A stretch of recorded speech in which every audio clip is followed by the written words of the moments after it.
bagaimana polisi mengusut aliran dana atau uang dari 3 kasus korupsi ini karena diduga ada tindak pidana pencucian uang di dalamnya. Kita akan bahas bersama mantan penyidik KPK Yudi Purnomo, anggota Komisi 3 DPR fraksi Partai Nasdem, Rudianto Lalo, dan juga pengamat kepolisian ISES Pak Bambang Rukminto. Selamat sore Bapak-bapak, semoga sehat-sehat selalu. Selamat sore. Ya, saya ke Pak Lalo terlebih dahulu. Pak Lalo, ini tentu menjadi tanda tanya publik dan juga menimbulkan spekulasi karena kita melihat rentetannya. Ada penggeledahan pada kemarin malam di sebuah dari kafe dan kemudian ada rumah mewah dan juga tambahan terkait dengan penjagaan di kediaman rumah Jampitsus, dan terakhir Polda Metro Jaya juga dijaga aparat Brimob dengan senjata lengkap. Anda melihatnya seperti apa dan apakah sudah ada informasi dari mitra Anda, pihak kepolisian terkait duduk perkara kasus ini dan juga pelaku? Baik, terima kasih para narasumber yang saya hormati. Pertama tentu semua pihak harus menghormati atau menghargai proses hukum yang sedang berjalan yang dilaksanakan oleh Kortas Tipikor. Tentu ini pasti karena kewenangan sebagai lembaga di kepolisian yang bidang penegakan pemberantasan korupsi, tentu punya kewenangan sebagaimana diatur oleh undang-undang. Nah, sekarang yang jadi pertanyaan publik oleh karena lokasi-lokasi yang digeledah ini adalah diduga milik salah satu oknum petinggi di Kejaksaan. Ya, tentu semua pihak harus menanti bersabar dulu menunggu proses hukum. Ya, ini kita juga ada asas hukum equality before the law, semua sama di hadapan hukum, ya kan. Juga ada asas praduga tak bersalah. Tapi apapun itu, kita harus menghargai dan menghormati proses hukum yang sedang berjalan yang telah dilaksanakan oleh Kortas Tipikor ini. Kita berharap memang ini kan bukan hal baru, saya kira ya. KPK, Polri, Kejaksaan ini kan pedang keadilan presiden di bidang penegakan hukum pemberantasan korupsi.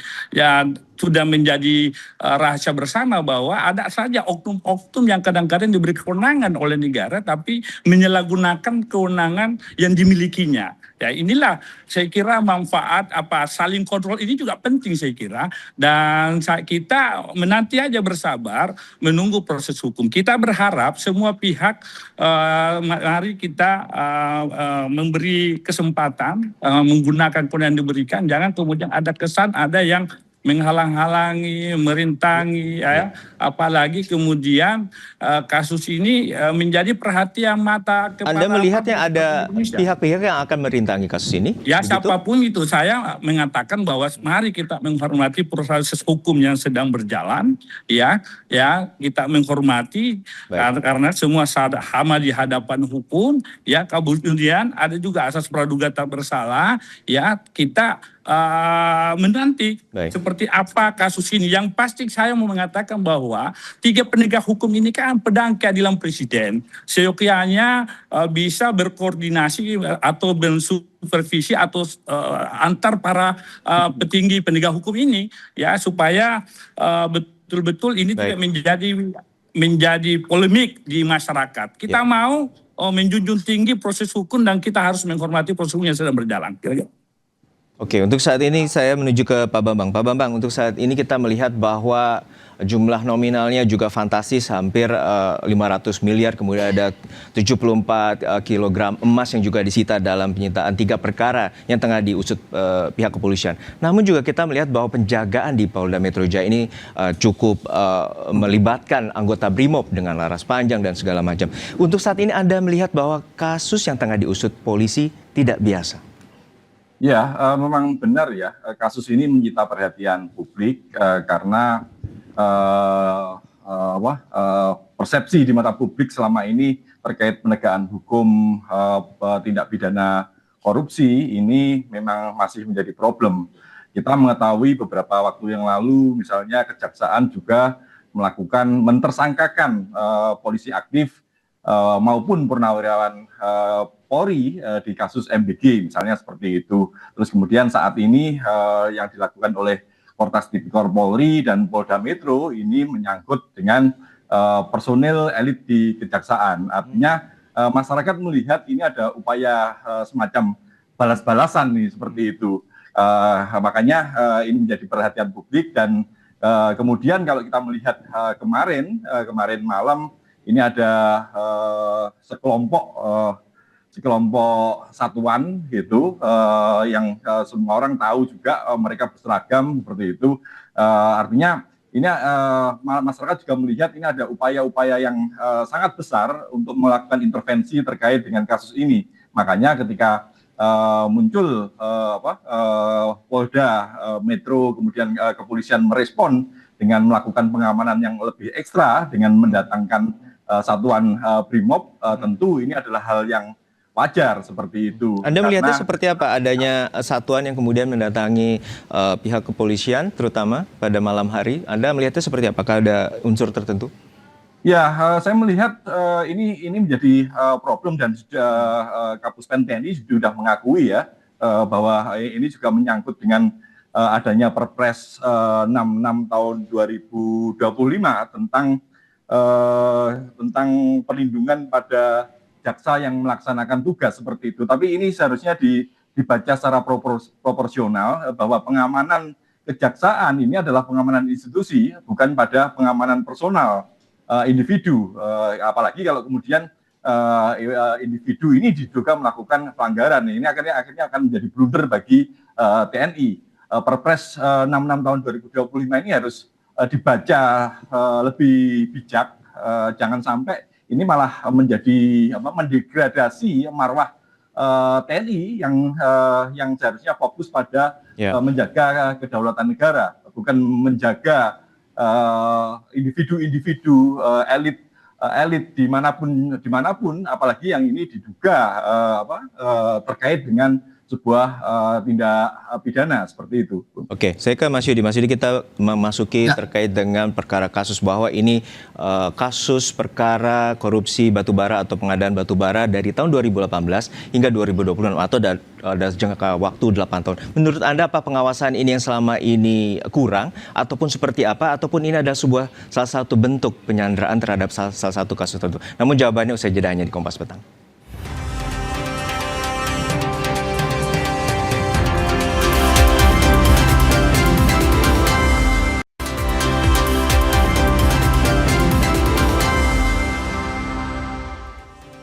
Kembali di Kompas Petang, saudara, saya juga akan kembali menanyakan pada mantan penyidik KPK Yudi Purnomo. Mas Yudi, untuk tadi pertanyaan jantung di segmen sebelumnya bahwa polisi telah menyebut bahwa perkara kasus ini terkait dengan salah satunya pengadaan ataupun korupsi pengadaan batubara sejak tahun 2018 atau 8 tahun. Dan untuk saat ini Anda melihatnya seperti apa? Ada tindak pidana pencucian uang di sana dan juga adanya kasus korupsi yang baru diungkap saat ini. Ya, saya melihat ya bahwa teman-teman penyidik dari Kortas Tipikor maupun di Krimsus Polda Metro Jaya memang sudah on the right track ya, karena memang status dari penyelidikan ke penyidikan ini kan adalah suatu tindakan ya dari penyidik gitu kan untuk mencari barang bukti dan kemudian guna menemukan tersangkanya. Ya, dimana tentu kita paham sekali bahwa salah satu upaya untuk bisa menemukan barang bukti adalah dengan cara melakukan penggeledahan. Penggeledahan adalah tindakan penyidik ya untuk mencari barang bukti di suatu tempat ya, dalam hal ini rumah ataupun tempat-tempat lainnya, ruko dan sebagainya. Dan kalau kita bicara mengenai kasus awalnya ini kan tentu dari kasus batubara ya, pintu masuknya itu dari situ, suplai batubara kepada PLTU, di mana kita tahu yang dicari oleh penyidik tentu ada dua hal ya. Pertama terkait dengan aliran dananya yang kita tahu bahwa ada dugaan kerugian negara itu sebanyak 5 triliun ya, tentu harus mengoptimalisasi upaya untuk mengembalikan kerugian negara sebanyak 5 triliun walaupun dari hasil kemarin penggeledahan kan mendapatkan ya luar biasa juga ya, hampir 0,5 triliun. Artinya kalau untuk satu kasus saja masih jauh ya, kemarin kan ada 3 kasus ya dugaannya. Kemudian yang kedua dokumen, barang bukti dan lain sebagainya. Artinya tentu dalam hal ini penyidik pasti akan mengembangkan kemanapun ya terkait dengan apa-apa yang sudah mereka temukan. Karena dalam kasus korupsi yang paling menarik saat ini memang ketika ditemukannya aset-aset yang begitu besar, setidaknya dugaan peristiwa pidana yang terjadi itu semakin besar ya dibandingkan dengan ketika tidak ada aliran dana. Dan kalau kita bicara kasus ini, kasus awalnya kan terkait dengan pasalnya adalah terkait dengan kerugian keuangan negara. Apakah kemudian nanti berkembang menjadi pasal gratifikasi, suap menyuap, pemerasan dan lain sebagainya? Ya tentu itu nanti adalah kewenangan dari penyidik. Tetapi setidaknya dari awal penyidikan yang dilakukan dengan penggeledahan, setidaknya ini bisa membawa secah harapan ya bahwa kasus ini akan segera cepat selesai. Begitu, Mas. Ya, saya ke Pak Bambang. Pak Bambang, bahwa kemarin ada emas yang disita 74 kg dan juga uang sitaan atau bernilai hingga 0,5 triliun. Untuk saat ini Anda melihatnya seperti apa? Dalam penyitaan juga ada sebuah figura foto dan kemudian dibawa oleh pihak penyidik dan juga saat ini diamankan di Ditreskrimum Polda Metro Jaya, Jakarta. Ya, kalau saya melihat ini salah satu problem terkait dengan terkait dengan Undang-Undang Hukum Acara Pidana kita ya. Bagaimana sebuah penyitaan, penggerbekan itu yang seharusnya kan harus melalui pengadilan dulu. Kemarin kawan-kawan masyarakat sipil ini mengusulkan adanya hakim pemeriksa pendahuluan. Tetapi faktanya kawan-kawan di DPR, Pak Rudianto lalu dan kawan-kawan ini tidak memasukkan pasal terkait hakim komisioner atau pemeriksa permulaan seperti itu. Akibatnya ya akan menjadi problem seperti ini. Polri sebagai penyidik sementara jaksa sebagai penuntut ini akan muncul konflik of interest ya, karena siapa yang nanti akan membawa masalah ini ke muka pengadilan, karena tentu Polri juga akan melalui kejaksaan lebih dulu, apalagi ini menyangkut elit kejaksaan seperti itu. Makanya terlepas dari itu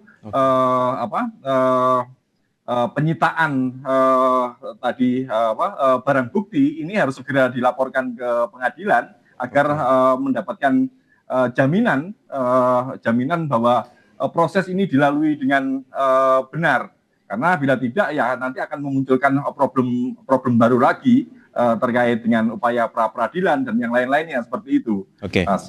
Saya ke Pak Lalu. Pak Lalu, tentu ini sudah menjadi spekulasi di muka umum atau publik. Ya. Untuk saat ini sebenarnya berapa lama waktu yang harus dilakukan oleh pihak kepolisian untuk mengungkap duduk perkara kasus ini dan juga menetapkan tersangka? Ya, saya kira biasanya kalau upaya paksa itu kan seperti penyitaan, penggeledahan, dan lain-lain itu memang kembali ke penetapan hakim ya. Harus ada penetapan hakim. Seperti yang dikatakan tadi Pak Bambang, kalau upaya paksa penahanan, penetapan tersangka, penangkapan, itu tidak perlu ada dari penetapan hakim. KUHP baru mengatur itu. Yang pasti kita memberi kesempatan lah kepada Kota Tipikor. Saya hanya mau mengatakan pesan kepada ini koreksi bersama saya kira bagi kita semua, khususnya penegak hukum kita, apakah kejaksaan, polisi, KPK, mereka ini adalah pedang keadilan yang diharapkan bisa menuntaskan kasus korupsi. Jangan kemudian dalam penegakan hukum pemberantasan korupsi ini justru yang melanggar, yang bermasalah adalah oknum penegak hukum itu sendiri. Itu problem, itu masalah. Itu yang saya katakan tadi, penegak hukum ini dengan segala undang-undang yang diberikan oleh negara, kekuasaan, kewenangan yang begitu besar, jangan kemudian itu terjadi misalkan abuse of power ya, penyalahgunaan kewenangan, kekuasaan diberikan oleh negara. Sehingga yang kita harapkan adalah dari penegak hukum ini adalah penegak hukum ibarat sapu bersih, Pak. Betul-betul bersih. Ya janganlah kemudian ada pemberitaan atau polemik yang terjadi bahwa pelaku kejahatannya misalkan justru melibatkan itu penegak hukum itu sendiri. Dan ini sudah terjadi KPK sendiri misalkan, kejaksaan sendiri, dan Polri, oknum-oknum ini. Makanya saya katakan siapapun pelaku ya harus mempertanggungjawabkan sesuai dengan tindakan yang dilakukan. Kira-kira seperti itu. Ya, saya kembali ke Pak Bambang. Pak Bambang, untuk saat ini tentu publik ingin mengetahui duduk perkara kasus ini dan juga lebih lengkap terkait dengan terduga pelaku. Dan untuk saat ini bagaimana menurut Anda proses yang telah dilakukan oleh pihak kepolisian dan berapa lama yang seharusnya polisi mampu mengungkapkan terduga pelaku ataupun tersangka? Harusnya lebih cepat, lebih bagus ya, karena semakin menunda-nunda, tidak segera menyampaikan rilis kepada publik secara transparan, ini akan memunculkan asumsi kemana-mana. Jangan-jangan seperti yang saya sampaikan di awal tadi, ini hanya sekedar balas-balasan saja antara kejaksaan dan kepolisian karena oknum-oknumnya terlibat dalam sebuah tindak pidana seperti itu. Kan ini kan sangat disayangkan sekali karena marwah institusi penegak hukum ini harus dijaga dari perilaku oknum-oknum seperti yang disampaikan oleh Pak Rudi tadi seperti itu. Makanya ini memang harus menjadi evaluasi bersama ya terkait dengan sistem peradilan pidana kita. Karena bila tidak, ya ini akan menjadi problem yang akan berkepanjangan. Apakah kita akan berlarut-larut menunggu lama dan kemudian diselesaikan hanya dengan salam-salaman seperti itu, kan tidak bisa seperti itu. Artinya tidak akan muncul kepastian hukum. Kasus seperti ini kan sudah pernah terjadi 2 tahun yang lalu ketika kejaksaan konon intimidasi oleh Densus 88 seperti itu kan. Makanya kalau ini terulang terus seperti ini tentu tidak baik bagi penegakan hukum kita seperti itu. Makanya kepolisian harus lebih cepat, transparan agar semuanya jelas siapa yang ditersangkakan dalam kasus apa, pasal apa. Jadi semuanya clear. Barang bukti itu terkait dengan kasus apa? Apakah terkait dengan batu bara ataukah terkait dengan asabri? Ini bentuk gratifikasi atau seperti apa? Ini harus dijelaskan secara detail. Karena kalau tidak, ya itu tadi, ini hanya sekedar balas-balasan saja dan masyarakat pada dasarnya tidak akan membela kepolisian atau mendukung salah satu kejaksaan atau kepolisian, tapi mendukung bagaimana pemberantasan korupsi ini dilakukan dengan benar dan tepat seperti itu. Ya, saya ke Mas Yudi. Mas Yudi, kita mau tahu bahwa untuk pengusutan follow the money terkait dengan TPPU ataupun perkara korupsi, untuk saat ini apakah ada titik di mana tarik ulur karena ini diduga melibatkan oknum dari penegak hukum? Ya, kalau saya melihat ini kan murni penegakan hukum, itu yang pertama. Kemudian kalau misalnya berkaitan dengan korupsi, ya tentu kita tahu bahwa pelaku-pelaku tindak pidana korupsi kan tidak jauh dari pejabat, penyelenggara negara maupun ASN seperti itu. Nah, masalah kemudian ada kewenangan, masalah kemudian pejabatannya tinggi dan sebagainya, saya pikir itu yang memang menjadi salah satu unsur. Namun sekali lagi saya katakan bahwa penyidik pasti ya akan menekankan kepada kuatnya alat bukti yang mereka miliki ya. Dalam hal ini kita tahu bahwa uang ini sudah ada nih ya kan, tentu berikutnya penggeledahan lain pasti ada ya, tapi kita bicara yang sekarang saja sudah didapatkan bahwa dengan adanya uang yang kemudian bagi saya biasanya nih sudah bercampur baur ini ya, dari perbuatan-perbuatan yang diduga tindak pidana korupsi seperti yang disampaikan oleh Polri gitu ya. Nah ini tentu akan ditelusuri gitu ya, yang mana dan sebagainya. Karena kalau uang sudah bercampur di hilirnya, maka kemudian penyidik akan kemudian bermain di hulunya ya, pemeriksaan saksi-saksi, kemudian dokumen dan lain sebagainya, sehingga kemudian bisa dipilah-pilah ya berapa besaran dari aliran dana di kasus A, aliran dana di kasus B, dan aliran dana di kasus C. Ya bagi saya sebenarnya kita sebenarnya sudah paham lah bahwa dalam kasus ini tentu ya norma yang dipegang adalah KUHP ya kan, kemudian KUHP baru, artinya pasti tidak akan jauh-jauh dari sana. Tapi perlu kita kedepankan, memang asas praduga tidak bersalah tetap dikedepankan, itu yang sangat penting gitu ya. Makanya bagi saya ya kita berikan kesempatan kepada penyidik ya untuk kemudian menelusuri ya sampai sejauh mana keterlibatan dari sebenarnya penyidik sendiri kan pasti sudah mendapatkan gambaran konstruksi kasus ini dari proses penyelidikan gitu ya, karena suatu kasus penyidikan pasti ada penyelidikan. Jadi masalah siapa yang terlibat dan sebagainya itu kan sebenarnya sudah ada di kantong penyidik, tinggal ya bagaimana memperkuat pembuktian terkait dengan siapa nanti akan menjadi calon tersangka. Seperti itu. Oke. Oke, terakhir ke Pak Lalu. Pak Lalu, untuk saat ini Komisi 3 Ya. sebagai mitra pihak kepolisian, apa langkah lanjutan, terutama apakah juga akan Ya. memanggil pihak kepolisian untuk mempertanyakan terkait dengan pengusutan kasus ini? Ya, baru saja kami konferensi pers dipimpin oleh Ketua Komisi kami, Bapak Habibur Rahman, dan perwakilan praksi-praksi semua praksi di Komisi 3. Intinya menyampaikan penghormatan terhadap proses hukum dan dukungan kepada Kortas Tipikor yang sedang menjalankan tugasnya dalam penegakan hukum di bidang pemberantasan korupsi, dan pihak-pihak kami berharap para pihak menjaga soliditas ya, soliditas agar menghormati proses hukum yang sedang berjalan. Kira-kira seperti itu.